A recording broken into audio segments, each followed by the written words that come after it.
Alright. Hey YouTube, I'm Lucky, and the Grandmasters are arriving in Season 18 this Tuesday at Reset, and this is some of the most challenging endgame PvE content that there is for Destiny 2, and so in today's video, I'm going to go over one build that I think will certainly be meta for challenging the Grandmasters this season. And you can see that build in action right here. I'm showing some gameplay from the Master King's Fall, and I purposely lowered my level to 15 under. I believe Grandmasters are 20 under, but I lowered my level to 15 under, so that way you can see that this is still extremely strong, even when you're in Master level content, 15 power under. This will be an insanely good build for Grandmasters this season.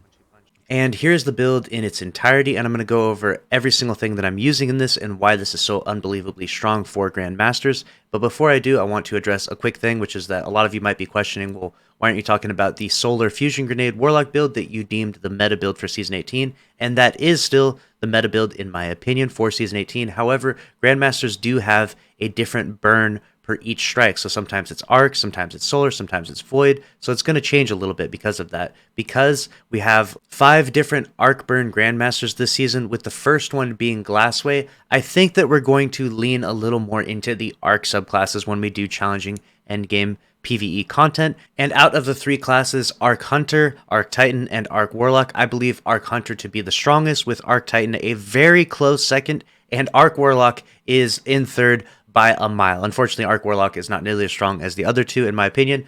Roast me down in the comments below if you disagree, but we will see when Grandmasters arrive if Arc Warlocks are actually doing anything effective. I think that Solar Warlock and Void Warlock are just so much stronger, and unfortunately, Arc Warlock is not nearly as good as the other classes. And now that we've got that out of the way, let's go ahead and break down the exact subclass that we're using. Of course, we're using Gathering Storm. This is definitely the PvE super to use. Then we're going to use Gambler's Dodge so that way we can get our melee ability back by dodging near enemies. It's going to be very important for this build. We're going to use Triple Jump. Doesn't really matter what jump you use though, but Triple Jump tends to be the best for PvE. Combination Blow, this is going to be extremely important because we're going to stack those melee charges so we can get those super powerful melees off. And then we're going to use Storm Grenade, and then we're going to use Lethal Current as our first aspect. After dodging, your next melee attack has increased lunge range, jolts the target, and creates a damaging aftershock.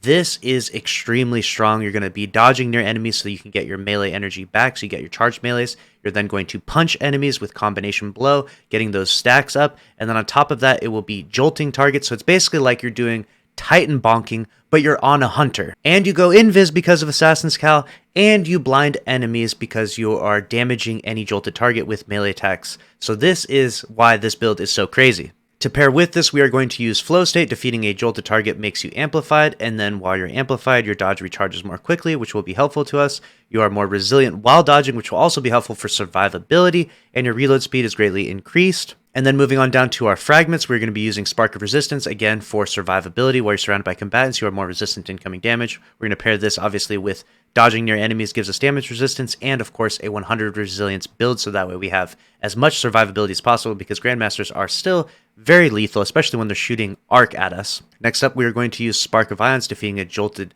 target creates an ionic trace. That's going to help for ability regeneration. We've got Spark of Frequency. Melee hits greatly increase your reload speed for a short duration.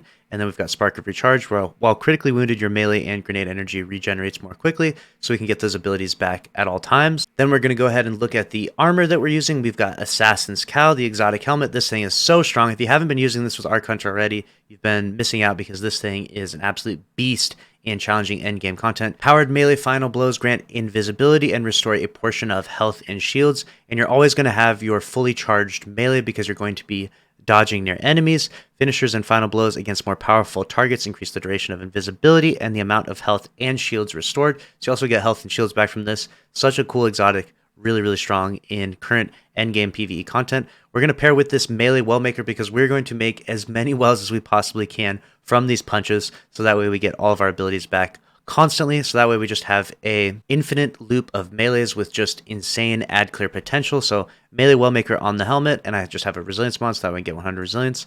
On the gauntlet, and you can slot in anything you want in the middle here. On the gauntlet, we'll also use melee well maker, resilience mod, so we get up there. And then on the chest, I purposely have it on Void, so that way we have Rainbow Resist. So you've got Solar and Arc and Void. And if you have a 30th Anniversary chest or an Artifice Armor, I would highly recommend using that and then throw on something like Concussive Dampener or whatever it is you like. So that way you just have that much more survivability. A third melee well maker on the chest piece. On the boots, we will be using Seeking Wells, so that way when we make those wells, they come directly to us. We don't have to go to them.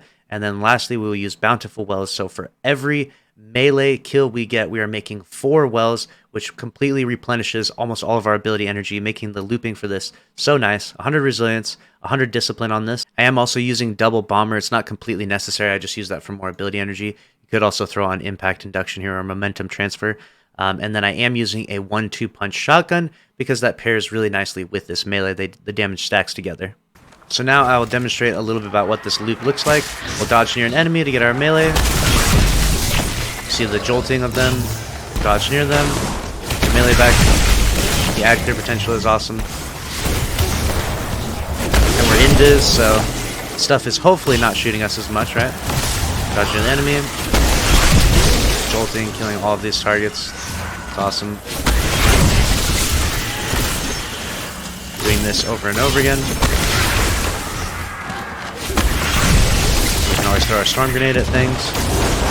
With this build, you have the ability to constantly spam your storm grenades endlessly on enemies, combined with being invisible all the time and delivering extremely powerful melee. So it's a really strong build. Let me know your thoughts about it down in the comments below. I'll leave you with some gameplay about it, and make sure to subscribe here with notifications on. Keep you up to date on all things in Destiny 2. This is the meta build, in my opinion, for Arc Burn Grandmasters, but the Titan build, like I said, is a very, very close second in my opinion. And if you want me to make a video explaining that build, go ahead and drop a like on this video. If we get 1,000 likes, I'll make the meta Arc Titan build for Grandmasters this season. Smash the like button. See you in the next one. Thanks for watching.